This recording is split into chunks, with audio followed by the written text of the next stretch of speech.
I am so happy to share with you that the Epcot International Food and Wine Festival is finally back, and it is better than ever. We've got over 100 food items to eat, review, and share with you, so let's get to it.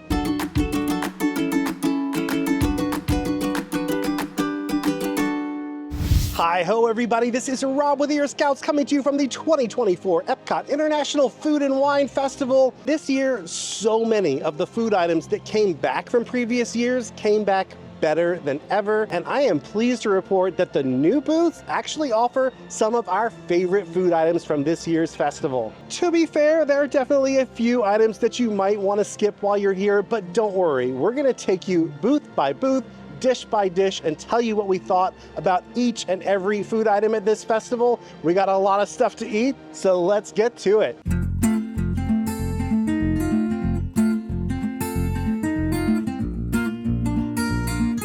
We're here so early this morning that most of the festival booths aren't even open yet. However, there is one key place that is open already, and that is Joffreys. Each Joffreys location inside the park is gonna have its own unique latte flavor for the festival. We're gonna rank them all for you so you can choose which Joffreys you wanna make a beeline for when you get here for food and wine.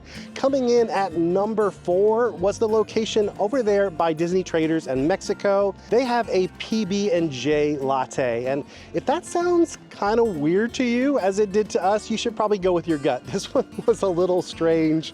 It had peanut butter, which was okay. I'm okay with peanut butter in a latte. I've had some really good ones there that had peanut butter and chocolate, but then they added in strawberry, and that's where things got a little bit weird. I'm just not a strawberry and coffee person. If that sounds good to you, maybe give it a whirl, but for us, it was our least favorite. Coming in at number 3, over by the American Adventure Pavilion, they have a coconut banana cream pie latte. What I appreciated about that one was it didn't use that super artificial banana flavor sometimes you get. It was a very mild banana flavor. It really tasted more like a coconut cream pie latte, which I thought was pretty tasty. Coming in at number 2 is the latte you can get right up here in World Discovery next to Guardians of the Galaxy. This one is the coconut mocha latte. You've got the chocolate, you've got a little bit of coconut syrup, but it's not overwhelming. And then they put some toasted coconut on top. Our number 1 pick was over there near Canada. They've got a hazelnut mocha latte, and that one is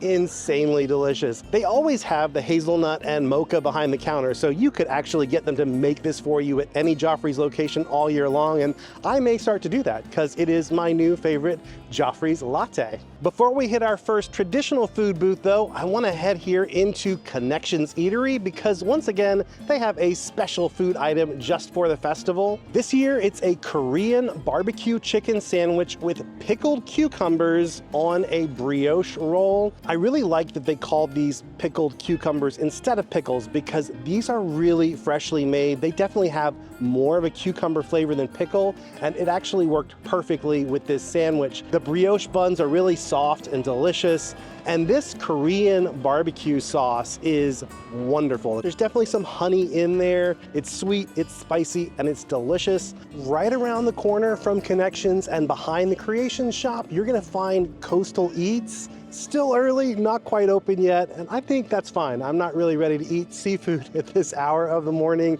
but thankfully we already tried the food here, so we can tell you all about it. Those of you who watch the channel a lot probably already know I am not a seafood person. I don't really love anything that lives in the sea or swims, but thankfully the other half of Ear Scouts, Eric, loves seafood, so we're able to give you some balanced reviews of these dishes as well. And the surprising thing is I actually really liked one of the dishes they had here this year. It's a roasted warm water lobster tail with garlic butter. What I loved about this was that it had a really mild flavor. The difference between warm water lobster and cold water lobster is that the meat is more tender and it doesn't have as strong of a flavor. It's much more mild. My favorite part about this one though was the dipping sauce. It's called a garlic butter dipping sauce, but that is not doing this thing justice. For me, when I dipped the lobster in there, it almost tasted like a rich Alfredo sauce. Next up was the jumbo shrimp cocktail. This one is pretty basic. If you've had shrimp cocktail before, you pretty much know what you're getting yourself into. There wasn't anything super special about this one other than the quality of the shrimp. Eric said it tasted as fresh as any shrimp he's ever had. Probably my favorite thing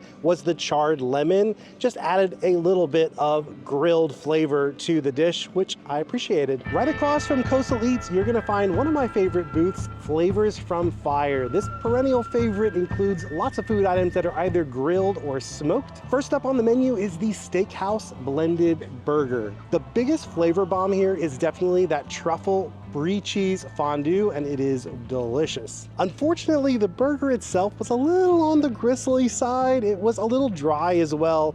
That said, maybe we just got a bad patty.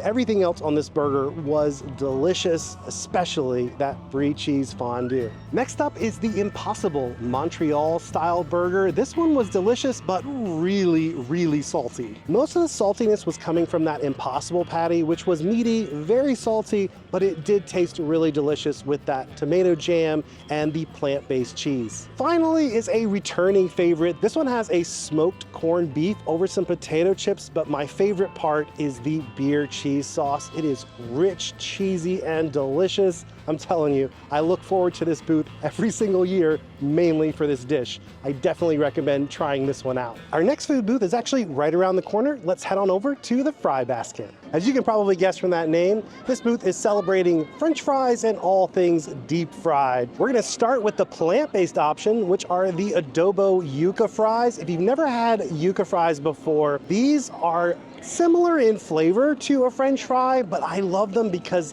they're super crispy on the outside and pillowy soft on the inside. The creamy vegan garlic aioli on top doesn't taste at all vegan to me. It is super rich and creamy. It has a lot of garlic flavor. Probably the star of this booth, however, is gonna be the French fry flight. They did shake this one up a little bit this year. Last year, one of the fry options was malt vinegar and salt. This year, they changed it out with a truffle parmesan, and I really like the truffle parmesan. It had a very mild truffle oil flavor. It wasn't overpowering, but you got a lot of Parmesan cheese flavor, and that is my favorite part. Number two were the barbecue bacon fries. If you are a fan of barbecue potato chips, imagine how good the best barbecue potato chip seasoning you've ever had would be on French fries instead of chips. The only reason they're not number one though is because the sweet potato casserole fries managed to be even better. They've got a really delicious salty sweet coating.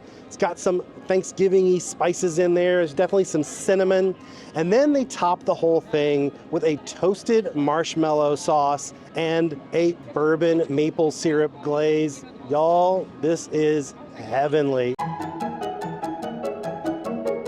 Next up, we're gonna follow the bridge over to the Odyssey Pavilion, and that's where you're gonna find the makeshift laboratory of Dr. Bunsen Honeydew and Beaker from the Muppets. They are brewing up some wings at the Brew Wing Lab. They've also brewed up that pickle shake from last year. We didn't review that one again. One pickle shake was enough for us. We did, however, try all the different food items, including a variety of wings. First up, we'll start with the traditional buffalo wings. For me, these were not the traditional buffalo wings I'm used to. I'm used to them being a lot saucier than this. This one was not overly spicy, not overly saucy, but it was delicious. What I liked about it was because it wasn't super saucy, it kept the skin nice and crispy. And if you're a fan of wings that are not super hot, you'll probably really enjoy these. Next up is a returning favorite from previous years. It is the peanut butter and jelly sticky wings. The first flavor you get is that peanut, and it almost reminds you of one of those Asian peanut sauce wings that you might get at your local wing shop, but then there's the sweetness coming from the grape jelly. It doesn't have an overwhelming grape flavor, so it just kind of adds almost like a barbecue sweetness to them. The next batch of wings we got were our favorites. The garlic Parmesan wings this year are insanely delicious. That garlic Parmesan sauce is so rich. It's really buttery and it's got a lot of Parmesan flavor. best of all, these were the crispiest of all the wings that we ordered. Next up for our plant-based friends, there were some Impossible buffalo chicken tenders. The buffalo sauce on them was more like that traditional kind of like Frank's Red Hot buffalo sauce. It did have some spicy kick to it. Also, the vegan ranch on top, to us, it tasted more like vegan blue cheese. It was delicious. Another non-chicken item on the menu are the fried pickle spears. I am an aficionado of fried pickles. I order these a lot. I'm from the South. We love our fried pickles here.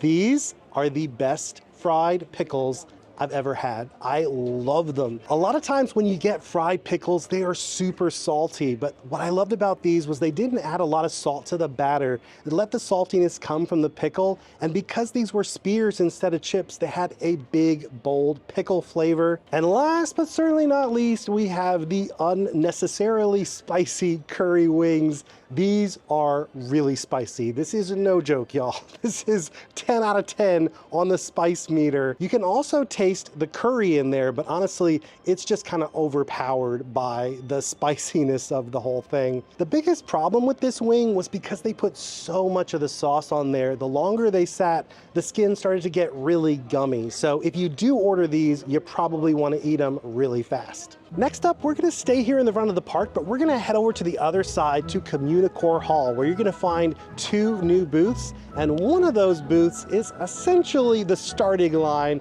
for Emile's Fromage Montage. So if you've watched Ratatouille, you know that Remy's brother Emile loves all things food, but especially cheese, and he has picked his favorite cheese items from around this festival. You'll find them noted with a little cheese marker in the festival passport. You're definitely going to want to pick up one of those because it has lots of helpful information for you here at the festival, including menus to all the different food booths. On that back page, however, you'll find a place where you can get some stamps. And if you fill up that stamp page, you can head over to Shimmering Sips and get a special treat. Even without the special treat, it is worth doing the Fromage Montage because there is so much delicious, cheesy food on offer. Let's head over to Communicore Hall and check some of it out right now. This mac and cheese food booth has some of the most delicious festival food. I mean, it's all mac and cheese. How can you go wrong with that? Let's start with the traditional mac and cheese with herb panko. This is a solid mac and cheese that has a surprising kick to it. I'm almost certain one of the cheeses in the blend is a pepper jack cheese. If you're worried about the spiciness of it, I'd say it's like a 2 out of 10, but flavor-wise, this is 10 out of 10. I love having a little bit of heat in my mac and cheese. If you want to be a little bit more adventurous than the traditional mac and cheese, there is a cheesesteak mac and cheese. What I liked about this one was they put a lot of seasonings on the peppers and onions. It almost gave it like a southwestern flavor. Now, I think this was meant to emulate a cheesesteak sandwich, and the beef is really good. It is shaved, but it is still juicy and tender, perfectly prepared. This was actually my favorite of all the different mac and cheeses. Next was the truffle mac and cheese. Much like the truffle fries over at the Fry Basket, I love that they're going easy on the truffle oil. It's not overpowering here. If you're worried about the spiciness of that traditional mac and cheese and you like truffle, this might be the better option for you. And finally, for our plant-based friends, there is an Impossible chili macaroni and cheese with sour cream and cheddar. Those are, of course, plant-based sour cream and cheddar. I was surprised by how good this was. This one really reminded me of the tachos you get over at Hollywood Studios at Woody's Lunchbox. It's kind of like a plant-based version of those tachos. There's even the Fritos in there, giving it a little bit of crunch. The difference, of course, is that instead of having a base of tater tots, this one has a base of delicious vegan mac and cheese. Around the corner, you're gonna find the festival favorites menu. 2 of these items are definitely on my favorites list. One didn't so much make my favorites list. Let's start with the one I wasn't as crazy about. It was the kielbasa and potato pierogies with caramelized onions and sour cream. These were really dry when we got them. I don't know if our batch was just a little bit overcooked, but the pierogi itself was a little on the leathery side. What I did like about it was the pierogi itself had a nice char to it, but the kielbasa was really well charred. That's how I like my kielbasa, so that I did enjoy, but the pierogi itself, not my favorite. Next up are the barbecue pork rinds with pimento cheese. This comes back year after year. It kind of moves around to different festival booths, but this one is on Emil's Fromage Montage, so you do get a stamp for this one. I love this. If you're doing kind of the low carb thing, you're trying to stay away from carbs, but you want something really junk foody and delicious, this is the treat for you. The pimento cheese is just a little bit sweet, a little bit spicy, and really creamy. Best of all, it's got a lot of bold, cheesy flavor. And finally, there was a key lime tart. Now this one, when I first looked at it, it looked like one of those off-the-shelf like pie crusts that were pre-made. Not the case. These were delicate, delicious crusts that when you bit into them, they just kind of crumbled in your mouth and had a rich, buttery flavor. On top was a delicious toasted marshmallow topping, and in the center was a beautifully prepared key lime pie filling. If you're a big key lime pie lover, you are not going to be disappointed with this iteration of a classic Florida dessert. Our next stop is World Nature, where you're going to find two different food booths for the festival this year. Well, one's a food booth, the other is a special festival item here at the Land Pavilion at Sunshine Seasons. Let's start with that one because it is definitely the most adorable festival item this year. It's a caramel apple milkshake. It's made with apple gelato that is super thick and rich. What I love about this dessert, number one, it's so cute. But the other thing I love about it is that it's a great mixture of really rich and sweet and also things that are not so sweet. Right on the top there, that candy apple is actually a red velvet cake pop that is surprisingly not super sweet inside. There's also this layer of pie crust on top that is not sweet at all. It's a very buttery pie crust. It's really tasty. It's just not sweet at all. So it pairs perfectly. Next up is Earth Eats, which we are so excited to report has graduated from being kind of like a quick service cart to being a real grown-up food booth. There's a red wine braised beef short rib. The big flavor bomb here is from the olives and the capers in that puttanesca sauce. If you're a big olive fan, you're gonna love this dish. The beef is also really well prepared. It's very tender. The polenta is the perfect base. It's not adding a whole lot of flavor. It adds a little creamy richness, but it's a supporting player to that beef flavor and of course, the really salty deliciousness of that puttanesca sauce. Next up is a lemon poppy seed cake. I love that this one has a little flower. You can tell that's one of those edible flowers that they're growing next door at Living with the Land, the attraction in the Land Pavilion. This is a perfectly good lemon poppy seed cake. It tastes like something you get at a high-end coffee shop, and that's actually how I would recommend enjoying this. If you're coming in here at the front of the park in the morning and you got your coffee, this is a perfect pairing with your morning coffee. But as a dessert, there are definitely better options at this festival, especially in the next section we're about to hit, Harvest Hollow. Let's go check it out. Let's talk about the three new food booths you're gonna find over here. First up is Bramblewood Bites, where you're also gonna find them grilling things fresh to order just like they do over at Flavors from Fire. There's a grilled cider brine pork tenderloin. I really like this one. Sometimes when you get pork loin, it can be a little tough or dry. Not the case here. This one was beautifully prepared. The slaw was very simple. It added a little bright citrus flavor and a nice crunch. Next up was one we didn't like quite so much. It was a grilled bison. So you know how sometimes you'll get a dish where there's all these disparate flavors, and when you put them all together, it just magically makes something better than the sum of its parts? Well, that just didn't really happen for us with this one. Probably the biggest offender though was the bison itself.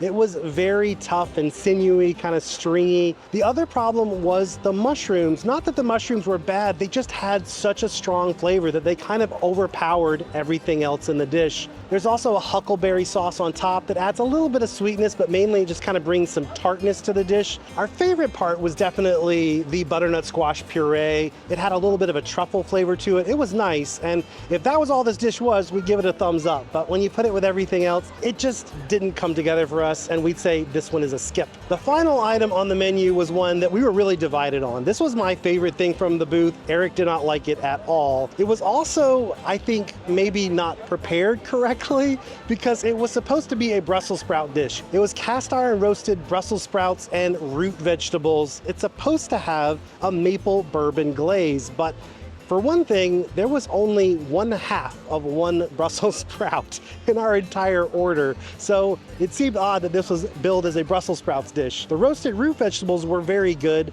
The sauce on it, however, didn't taste anything like maple or bourbon. It tasted actually like it was a balsamic vinaigrette sauce.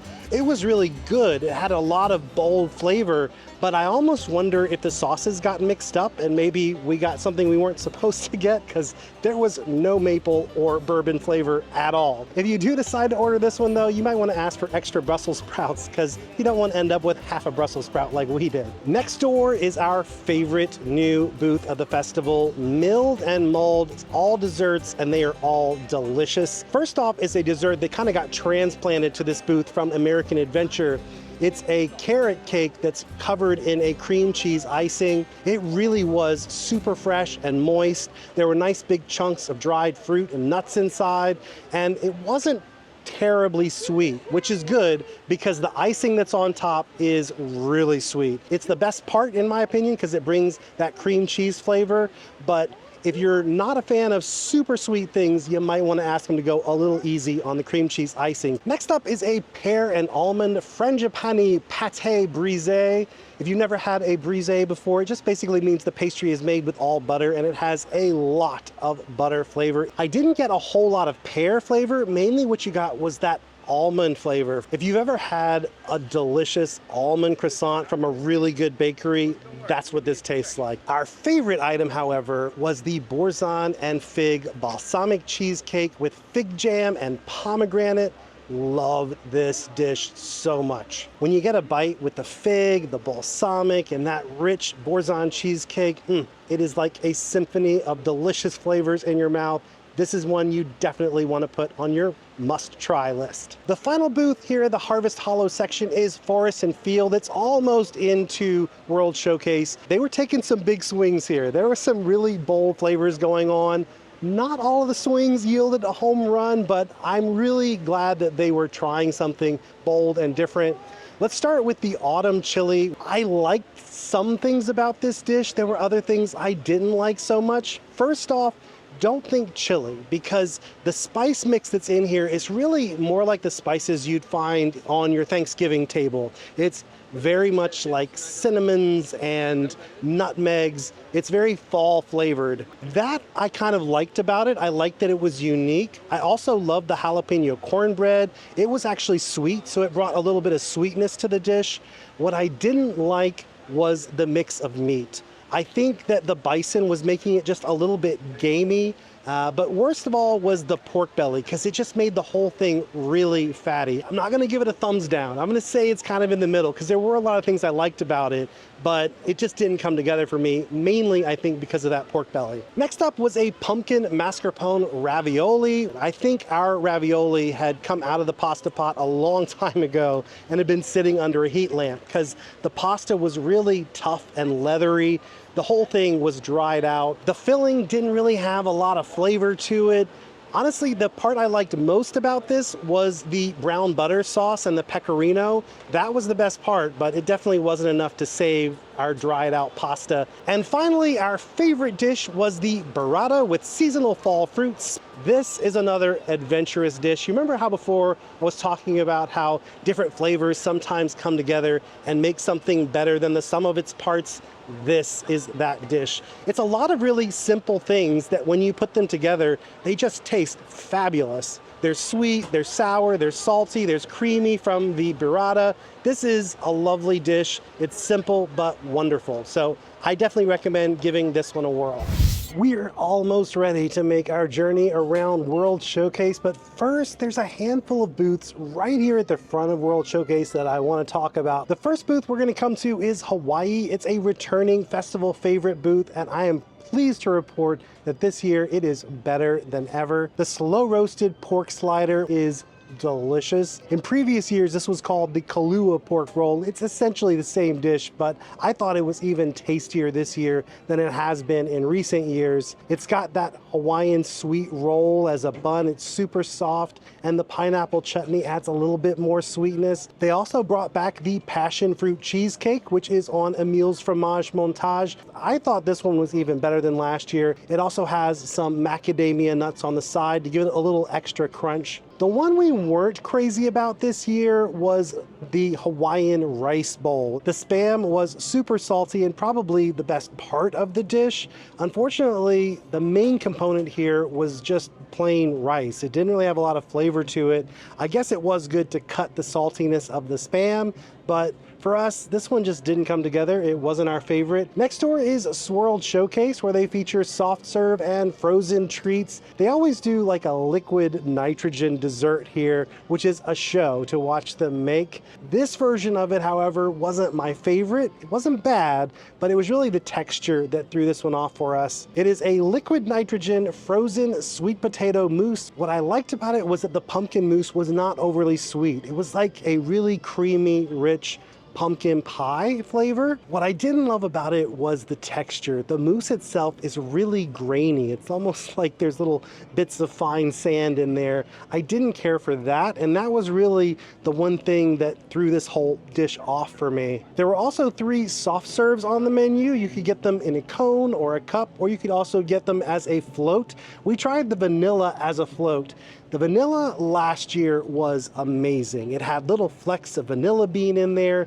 This year, it's a little bit more like a French vanilla. We got it as the float with the Coca-Cola, and that is how I'd recommend having this one, because it's a more basic vanilla than the one last year. It is, however, good when mixed with Coke, because, well, that's a classic combination. The salted caramel flavor is exactly the same as you get in Magic Kingdom at Anti-Gravity. So if you've had that soft serve there, you've had this soft serve. It's the same. It's good. It's nothing amazing, but it's a good soft serve treat. Not our favorite though. Our favorite was the cinnamon apple. Tastes like an apple pie filling with the cinnamon in there. It's creamy, rich, and delicious.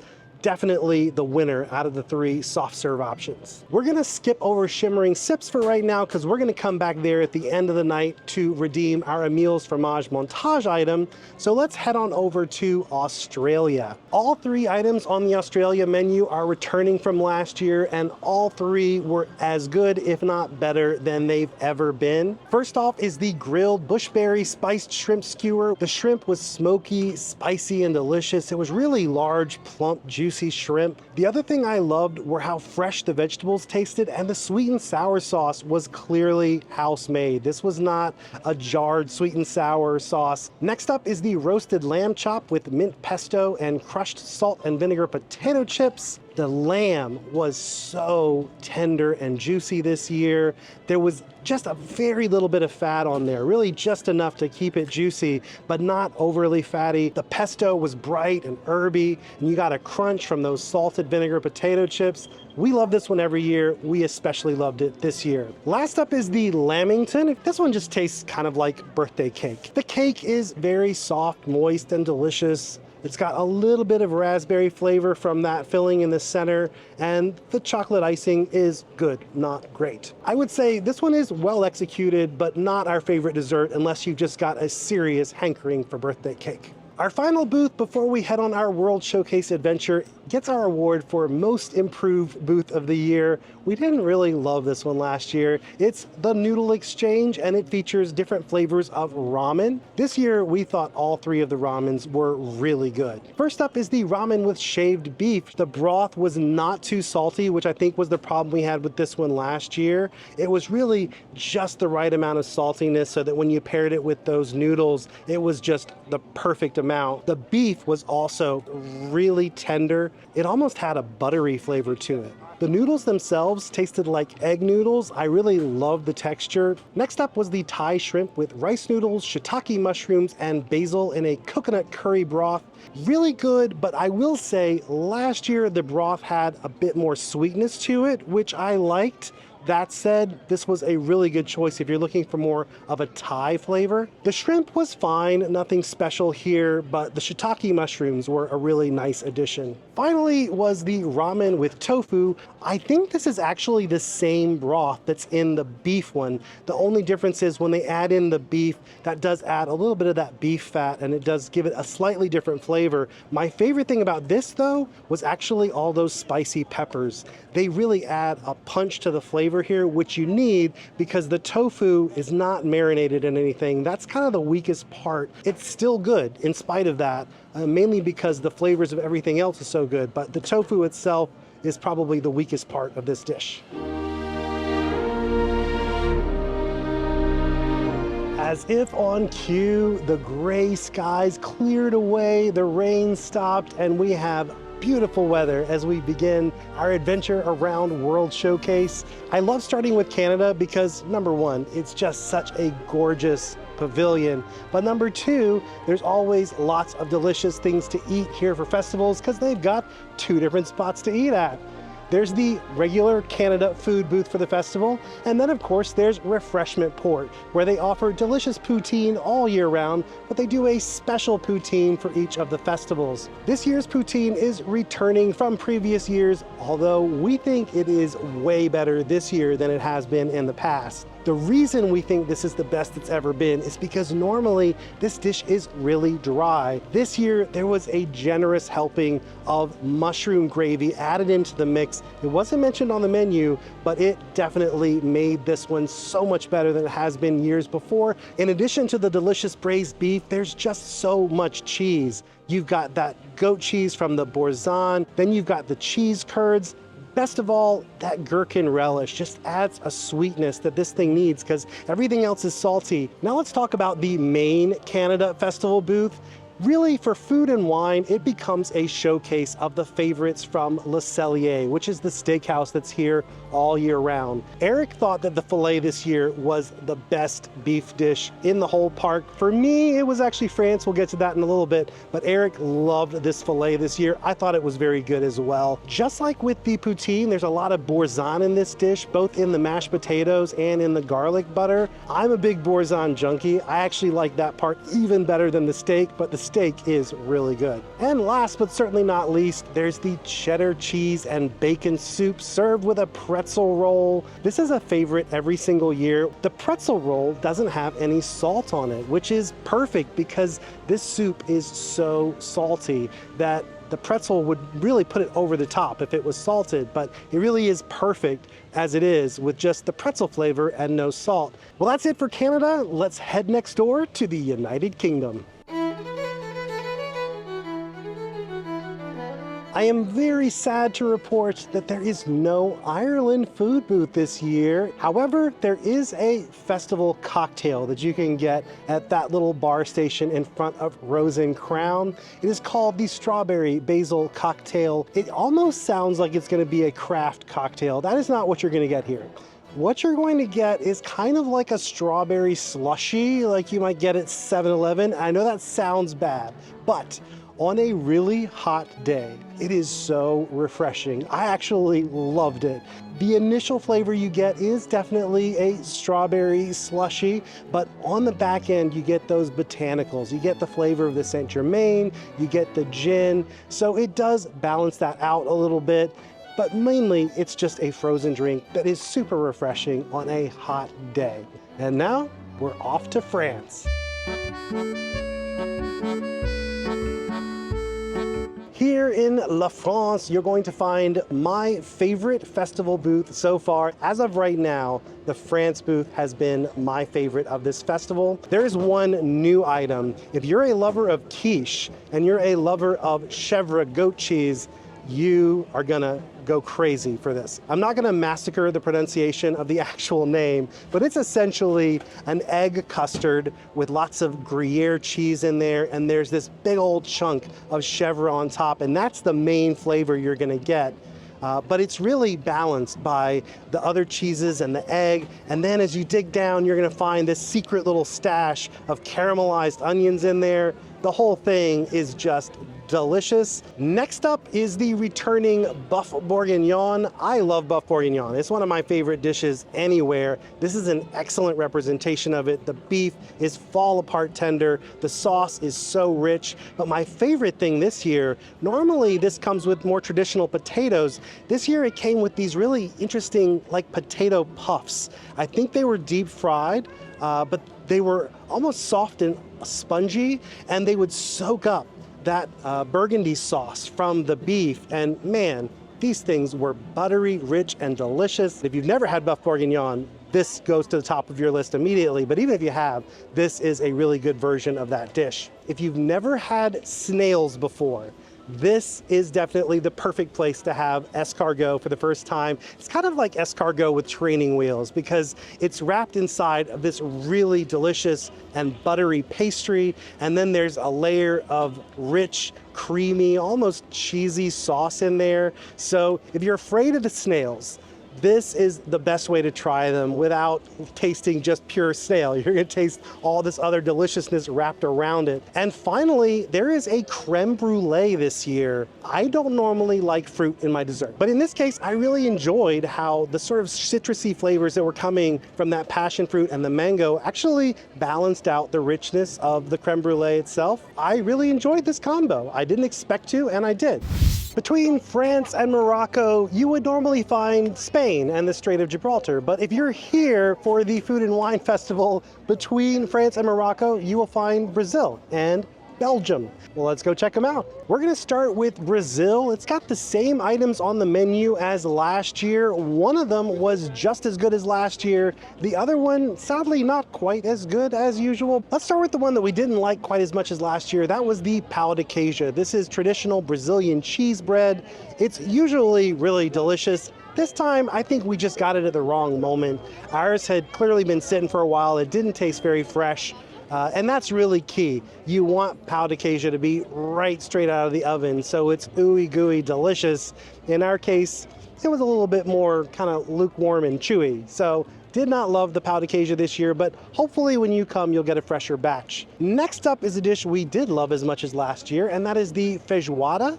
If you've never had this dish before, it's a pork belly that's served over rice and beans. There's also a Brazil nut pesto on there, which brings a lot of bright herby flavor to it. What I loved about this dish, the pork belly itself. It had a nice salty smokiness, but it wasn't overly fatty. Sometimes you get pork belly and it's just pure fat. This one was almost like a cross between bacon and a pork chop. It had a meatiness to it. It wasn't super fatty, but it had that rich flavor, that salty smokiness that you associate with bacon. Delicious. Next door in Belgium, we got some really majorly improved dishes from last year, and one not quite as good. We'll start with that beer braised beef that's served with smoked Gouda mashed potatoes. Normally, I love these mashed potatoes. They are heavenly. This year, I don't know, I think they scaled back on the Gouda, maybe scaled back on the butter. They just weren't quite as rich and flavorful as they have been in years past. What I appreciated about the beef was that the veggies that were in there really managed to keep their flavor. They didn't just kind of disappear into the sauce. You could really taste the carrot and the onion, which was nice and added a little bit of a freshness to the flavor of the dish. On the other hand, the waffles are so much better than last year. They were clearly fresh from the waffle iron. They were nice and crunchy on the outside and soft and pillowy on the inside.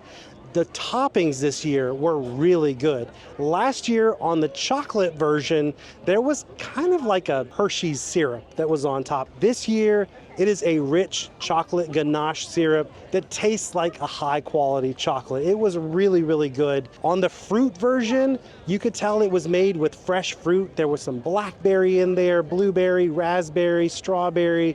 It was a delicious and tart berry blend. As far as which one of these you're gonna like better, it just comes down to taste. For me, I'm more of a chocolate guy, so I gravitate more towards that one. But if you're more of a fan of fruit with your waffles, then you're probably gonna prefer the fruit one. Morocco is often our favorite festival food booth. They kind of have a little bit of an unfair advantage because they're not really a food booth. They're a full-fledged kitchen in there, and they've got an oven in there for making fresh stone-baked bread. Most everything that's on the menu this year is exactly the same as it's been for most every recent festival. You're gonna find those kebabs. There's a lamb version and a chicken version. Both of them are delicious. The lamb is always really tender and juicy. It has lots of really good seasoning in there. It's really seasoned sort of like gyro meat. It's always served on top of this chickpea carrot salad. It's a little bit sweet, but it's just healthy, fresh, bright, and delicious. I love the chickpea salad. You can also get the spiced chicken version. It is chermoula spiced chicken. It's a little bit salty. It always has a nice charred flavor to it. You really can't go wrong with either of these kebabs. The star of the show is probably the stone-baked bread. The bread comes with a trio of dipping sauces. There's a hummus. There's one that's kind of like a pesto. It's really herby. And there's one that's full of really rich Moroccan spices. I love mixing them all together. The dessert is the pistachio cake, which is a returning favorite. They infuse it with like a syrup. I think there's maybe cardamom in there. And then on the inside, there's this cinnamon pastry cream and some candied walnuts. The whole thing is delicious. I think we named this our favorite dessert in a previous festival. It's not gonna take that distinction this time, but it is just as good as it was in the past. There's also a decorative chocolate disc on top that you might think that's just throwaway chocolate, a decoration. It's really good quality chocolate, and it pairs really nicely with the cake. There is an item that is new this year that wasn't on the festival menu last year. I think it was on there the year before, but it is a falafel. I was excited because falafel is one of my favorite Middle Eastern foods. Unfortunately, this one was just a little dry. The pita was not very fresh. The falafel itself was good and flavorful. It had more of a spice flavor to it than an herb flavor. So sometimes you get falafel, it's a little bit herby and a little bit spicy. This one was just straight up spicy. I don't mean hot spicy, I just mean it has a lot of spices. While the falafel itself was good, the pita not being fresh enough, the fact that it was just a little bit dry, made this one not a winner for us. We did save it, however, by putting some of those dipping sauces for the stone-baked bread on there, and that actually made it pretty good. The rain is back, but we are forging ahead. Our next food booth is Greece, and this is always one of my favorite stops on Emil's Fromage Montage, the griddled cheese with honey and pistachio. It's such a simple dish, but it is heavenly. You know how sometimes when you're getting macaroni and cheese, there's that brown cheese on the top that's the best part? Well, this is basically that. It is the charred cheese that's been grilled, and then they top it with some crunchy pistachios and a little bit of honey. And the honey is where it's at because the cheese is really, really salty, but that honey really just sort of balances it out. You got the sweet, you got the salty, you got the crunch from the pistachio. It is so, so good. Next up is the spanakopita, and this is a classic dish. It's really well prepared here as well. The only thing I'll say about this one, it's a little bit on the small side. So even though there's two little squares of it in there, you might not want to share this one. You're probably gonna want that all for yourself because it is really tasty. If you've never had spanakopita before, it's gonna be really flaky, buttery phyllo dough. And between the layers of that, you're gonna find some spinach, some feta cheese, and a lot of herbs. It is salty, cheesy, and delicious. And it's got spinach, so that means it's healthy, right? They also have a lamb gyro this year. I can't say that I recommend this one. The gyro meat is very good. That part is great. Unfortunately, this one kind of had the same problem as Morocco. It just didn't have enough sauce. The pita was not as fresh as you would want it to be.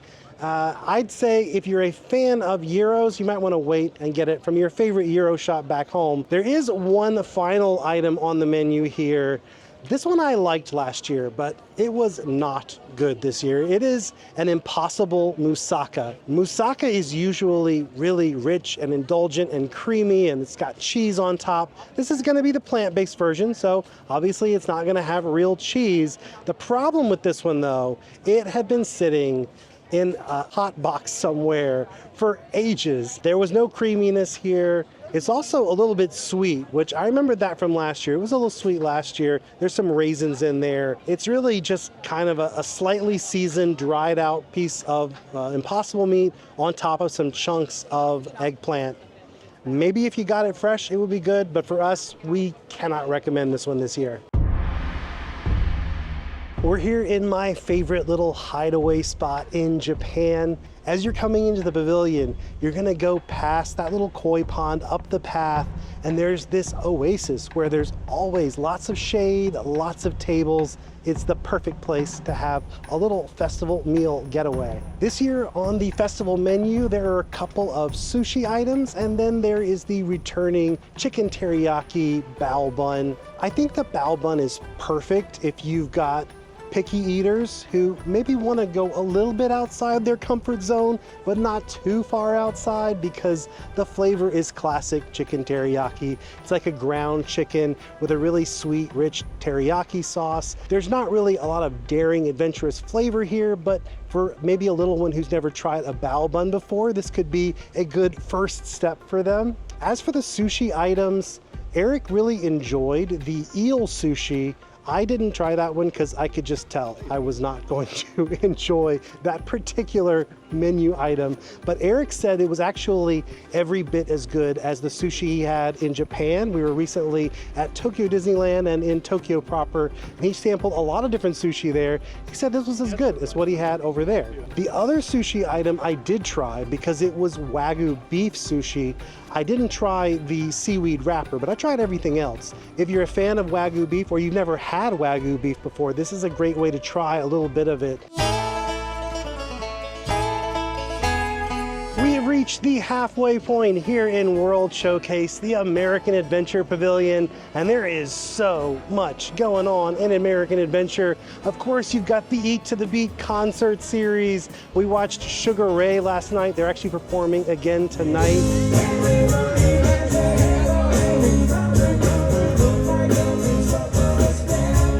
But let's talk about the food here. You've got Flavors of America, which is the festival food booth. Over at Block and Hans, where you normally find beer, they still have the beer, but they now have a festival drink that you can get alcoholic or non-alcoholic. As always, there's a special funnel cake for the festival, and at Joffreys, there's a special festival drink, which we already talked about. So let's go back to that Block and Hans special drink. It was a frozen pineapple chipotle lemonade. The problem with it was that pineapple flavor. I don't know if there is such a thing as a pineapple Jolly Rancher, but if there is one, this tasted like the liquid version of that. It was sickly sweet. It was a really artificial pineapple flavor. I could not get behind this one, sadly. The Sugar Ray concert is starting, so I think I'm gonna have to go find another place to tell you about the rest of the food items. So let's continue with the delicious food that's on offer in America, because there is a lot of delicious food. We're gonna start with that funnel cake. It's a tiramisu funnel cake this year. It's got a block of vanilla ice cream, and then they dust that with cocoa powder and espresso powder. The best part, however, is the cream cheese whipped cream that's on top. If you're a fan of ice cream topped funnel cakes and tiramisu, this is like those two desserts came together and created a delicious dessert baby. It's so good. Next door at the Flavors of America, you're gonna find hot dogs. I mean, a lot of hot dogs. 4 different varieties of hot dog to be specific, and then there is a chocolate pudding cake. Let's start with all those hot dogs, because most of them we loved. My favorite, being a Southerner, was the Southern style hot dog, and this one was so well done. It had chili and slaw and mustard. The slaw was really sweet and finely chopped. That's the secret. That's what you gotta have if you're doing a Southern dog. You gotta have that sweet, finely chopped slaw, because you need the sweetness to cut against that mustard. And of course, the ultimate must-have is chili. No beans. You can't have beans in the chili. The thing about these hot dogs is, I think which one is gonna be your favorite is gonna depend on where you're from or what your favorite style of hot dog is. Because we were actually eating next to a family who was from Chicago, and they said that the Chicago dog was bang on. It was exactly like they would get back home. The Chicago dog had a pickle. It also had some tomato on there, and they said the thing you have to have is the bright green relish. Not sure why the relish has to be bright green, but apparently it does to be an official Chicago dog. They loved it. They went back for seconds, actually. I liked it as well. That's just not my kind of hot dog. So I think it's, again, going to depend on what your kind of hot dog is. I did live in New York for a while, and so I was very familiar with the New York style of hot dog. It's got sauerkraut and a tomato onion sauce on top. The sauerkraut isn't overly sour. It's a very mild sauerkraut, and it's mellowed out with that sweet tomato onion sauce. The one hot dog we could not get behind was the Southwest hot dog. I didn't encounter anyone from the Southwest to vouch for this dog, but this one was definitely the most unusual. Instead of a bun, it had that bread that you normally find on like a Mexican torta, and then the hot dog itself was wrapped in bacon. The problem is they just cooked this thing to death. I don't know if that's what you have to do to cook the bacon on it. It was so overcooked that it really sucked all the moisture out of the dog, and it made it super salty and kind of dry. I thought I was gonna love it because bacon wrapped hot dog, how can that not be good, right? But it was not very good, in my opinion. This hot dog has a lot going on. There's all kinds of stuff on top of there, but all I could really taste was the saltiness of the hot dog and the pinto beans, because there were a lot of pinto beans. If you're from the Southwest, you gotta let us know. Is this a legit Southwest style hot dog? I've never had one, so I can't compare it, but for me, this was definitely my least favorite. Finally, let's talk about that chocolate pudding cake. If you've ever had chocolate lava cake, this is kind of like that, only it's a lot bigger, and the lava sauce is on the outside of this one, but the cake itself is super moist, like a flourless chocolate cake that's served warm. This one is supposed to have a bourbon caramel sauce, and you could taste just a little hint of the caramel, but I didn't really taste the bourbon there. To me, it just tasted like a really delicious and rich lava cake with lots of that delicious lava filling all over the top of it. Our next country in the World Showcase is Italy, and well, obviously we've already made it here to Italy, so let's jump right in. Italy has what is probably the most notorious food item on the menu this year. I've seen so many bloggers and vloggers talking about it on social media. It is the Italian nachos. So what this is, it's chips that are made from pasta, like deep fried pasta chips.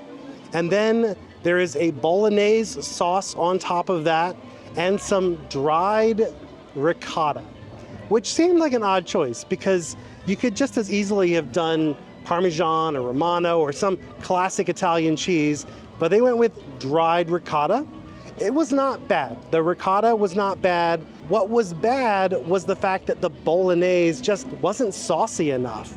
It was really just kind of like some chunks of meat with just a little bit of sauce on these chips.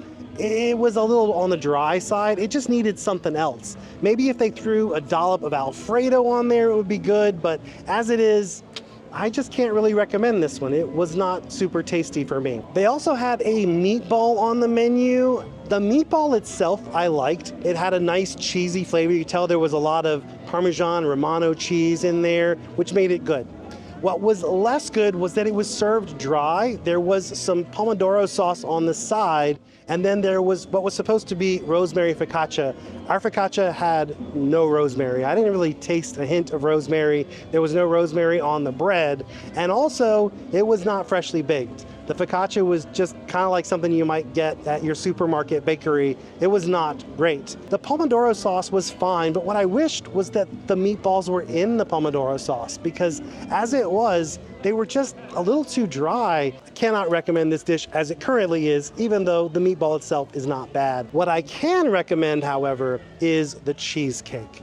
They always knock cheesecake out of the park here in Italy. What I love about their cheesecakes, they're always light, but they somehow still manage to be rich and indulgent. There's a classic strawberry sauce on top, which did taste nice and fresh. You could tell it was made from real strawberries. This was a really good dessert. Between Italy and Germany this year, you will find Spain. I'm really sad because my favorite item from the Spain booth did not return. Charcuterie in a cup was genius. It was brilliant. There is a charcuterie dish that did come this this year, but it was not in a cup, sadly.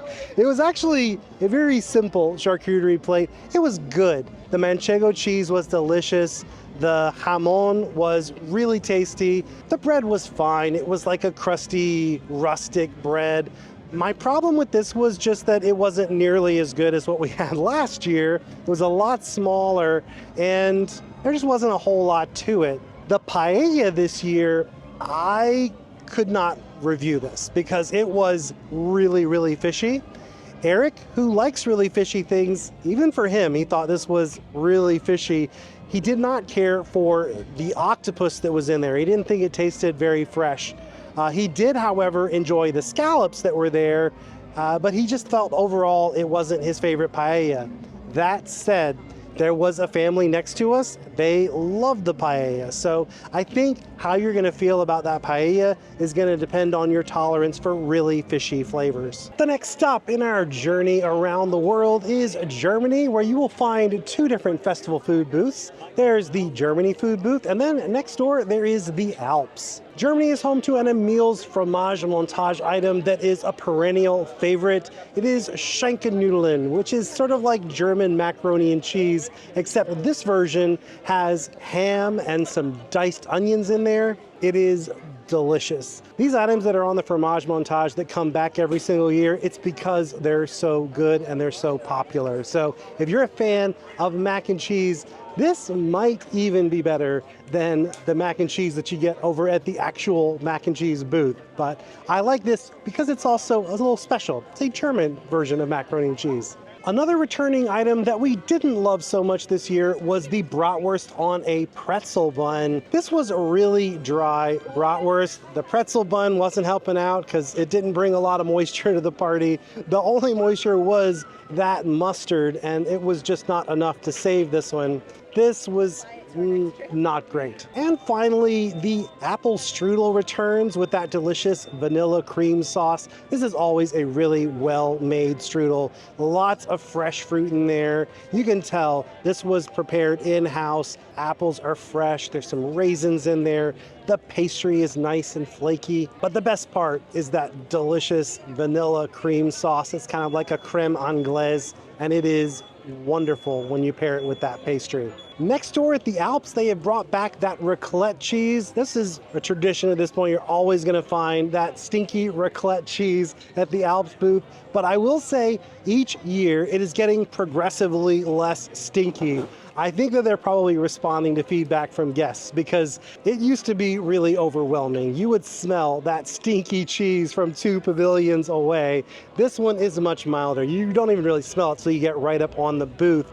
And the cheese has a much milder flavor as well. Just like in years past, it's served with some bread, some cornichons, and some little new potatoes.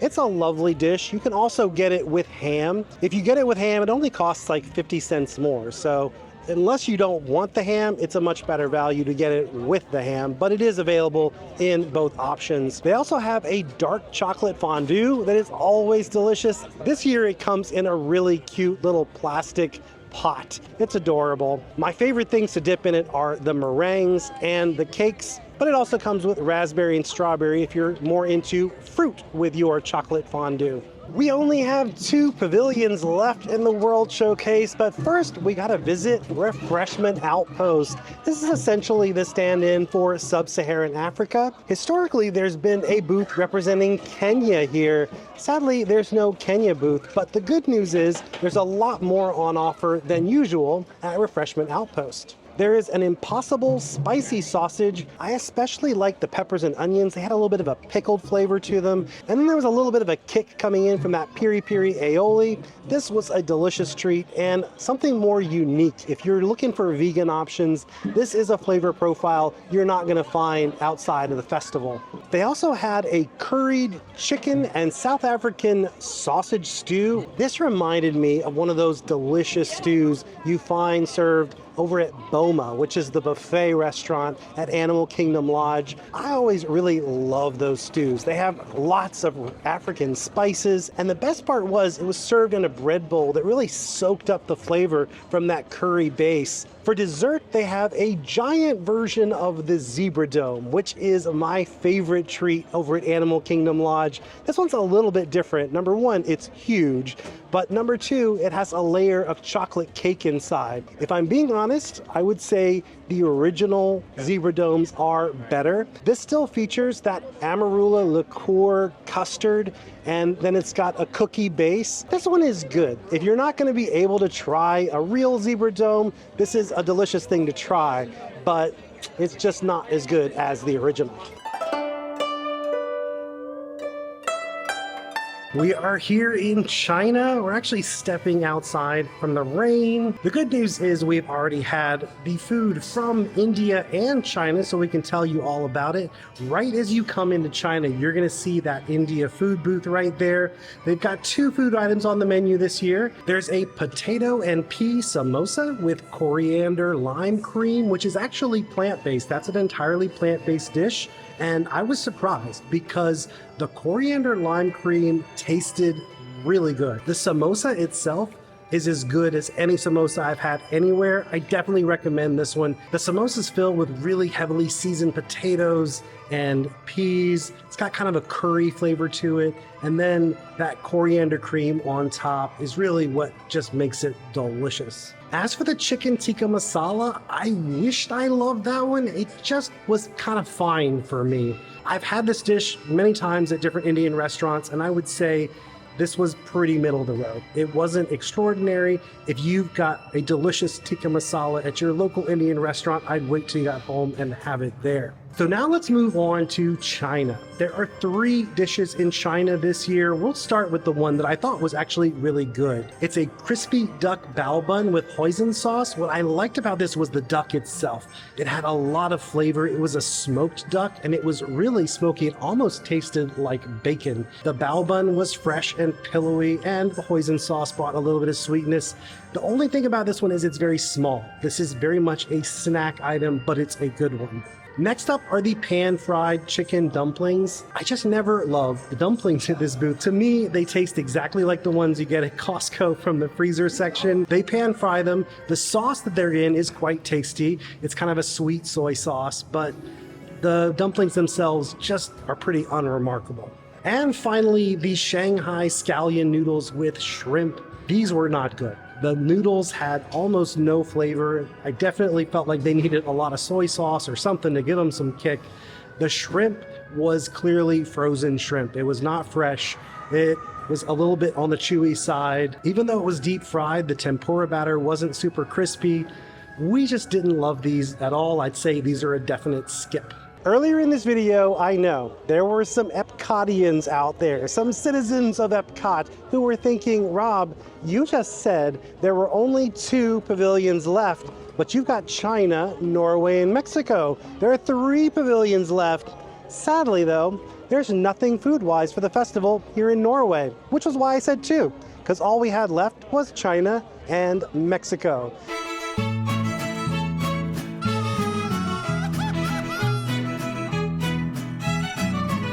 We are down to our final 2 food booths. We have Mexico, and then we have Shimmering Sips, where we're gonna redeem our passport for our completer treat. There's also a dessert over there, but we've now caught up to real time. So we're trying food that we have not tried yet. So let's try it together, shall we? So far, I still think France is the best booth that I've had this year. Is Mexico gonna knock it off the perch?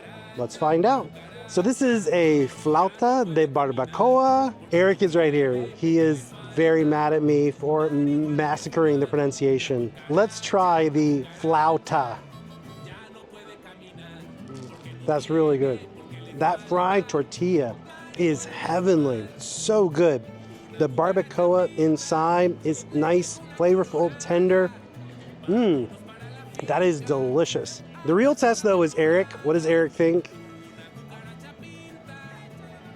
Yeah? It's actually good. Not completely authentic, but like again, it's very close.